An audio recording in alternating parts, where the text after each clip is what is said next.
आए तो हम जो भूमि एक फसल देता है और पड़ती पड़ जाता है, तो ऐसे भूमि पे हम सिंचाई की मात्रा को बढ़ा करके अधिक बार फसल उगा सकते हैं।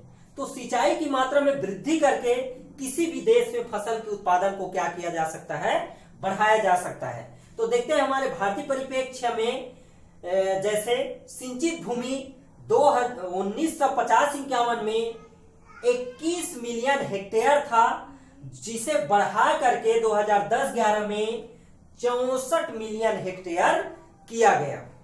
अब किस किस माध्यम से हमारे भारत में सिंचाई किया जाता है, तो पहले दिख रहा होगा आप लोगों को नहर से सिंचाई सन 1950-51 में लगभग, ये सब लगभग में है, 8 हेक्टेयर मिलियन भूमि को नहर से सींचा जाता था 1950-51 में, जिसे बढ़ा करके 2010-11 में 16 मिलियन हेक्टेयर किया गया।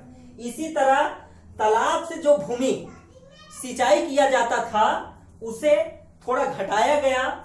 तालाब से सिंचाई किया जाता था 4 मिलियन हेक्टेयर, जिसे घटा करके 3 मिलियन हेक्टेयर किया गया।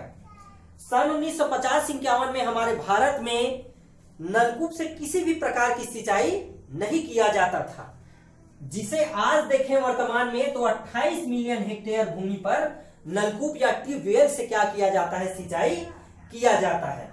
कुआं से सिंचाई 6 मिलियन हेक्टेयर किया जाता था, जिसे बढ़ा करके 11 मिलियन हेक्टेयर किया गया। इसी तरह किसी अन्य सुविधा से सिंचाई, जैसे कुछ नदी हो गया, नाला हो गया, कुछ पंप वगैरह से सिंचाई हो गया, ये अन्य में आता है। इसे 3 मिलियन किया जाता था, लेकिन इसे बढ़ा करके आज की डेट में 7 मिलियन हेक्टेयर किया गया। तो ये दूसरा हुआ किसी भी देश में फसल के उत्पादन को बढ़ाने का दूसरा कारण क्या है, सिंचित भूमि में वृद्धि करके फसल के उत्पादन को बढ़ाया जा सकता है। इसके बाद तीसरा जो कारण है, उत्पादकता में वृद्धि।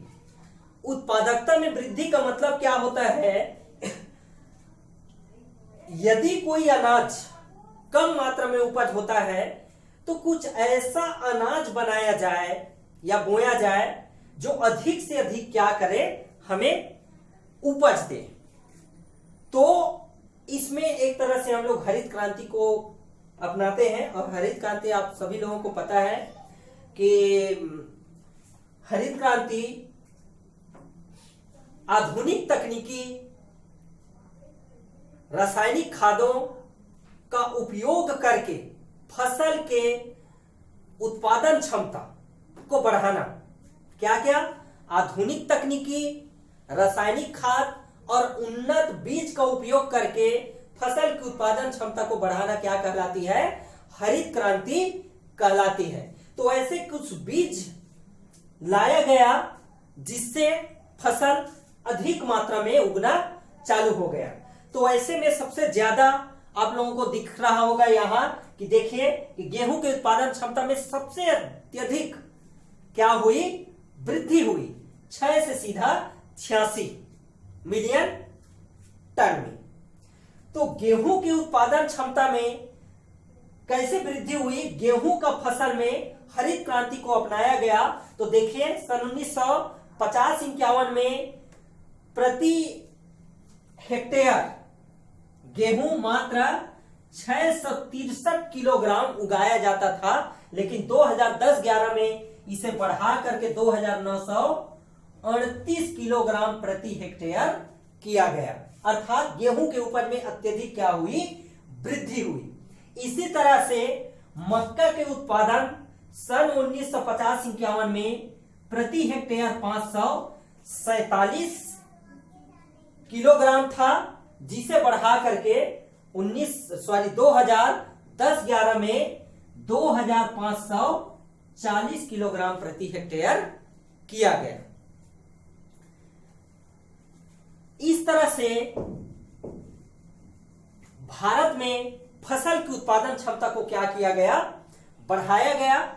और आज वर्तमान में हमारे भारत में हम सभी प्रकार के अनाजों को देखते हैं तो लगभग 244 मिलियन टन अनाज हम लोग उगाते हैं, जिसमें सभी प्रकार के अनाजों का क्या होता है, गिनती होता है।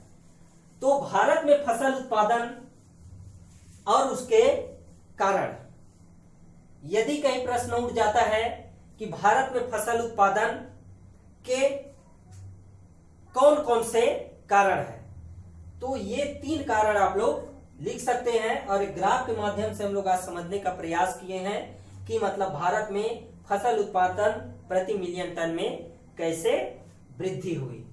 तो आज के लिए इतना ही, और आगे आने वाले वीडियो के लिए इंतजार कीजिए। धन्यवाद।